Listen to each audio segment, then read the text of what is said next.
Nga sot ka filluar takimi informues në gjykatën themelore në Gjakov në kuadër të projektit të mbështetur nga ATRC dhe USAID. Përfaqësueset e Partners Kosova thanë se përmes projektit monitorimi gjykatave dhe prokurorive rreth referimit të lëndëve të ndryshme për ndërmjetësim, ne postunojmë në transparencë të plotë dhe punës së ndërmjetësuesve.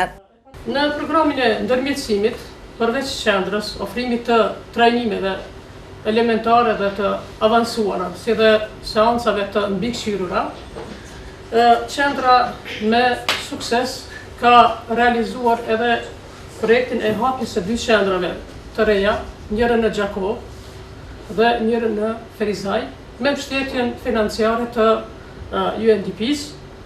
Mirpo Partners Kosova nuk është ndarë me kaq, ka vazhduar punë dhe shpresojmë që edhe në të ardhmen e afërt do të vazhdojmë me trajnimet presuese.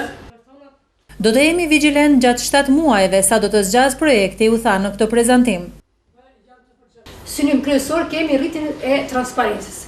Kemi disa objektiva, sepse është një projekt i shkurt, por ajo që është shumë e rëndësishme, synimi jon kryesor është rritja e përgjegjësive të qendrave për ndërmjetësim rreth pranimit, regjistrimit dhe zgjidhjes së rasteve, gjithmonë duke pasur parasysh përmbushjen e afatit kohor. Në emër të atyre që ndajnë drejtësinë çdo ditë në Gjakov, foli kryetari i gjykatës themelore në Gjakov, Vaton Durguti. Gjakov është një prej atyre vendeve të cilët me të vërtetë i pret ngrohtësisht, gjykata e konfirmuar edhe vetë.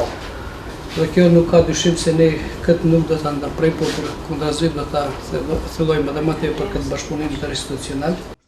Kohëve të fundit, roli i ndërmjetësuesve në të gjitha komunat e Kosovës po është mjaft i suksesshëm, e ky projekt po realizohet në 4 komunat të Kosovës.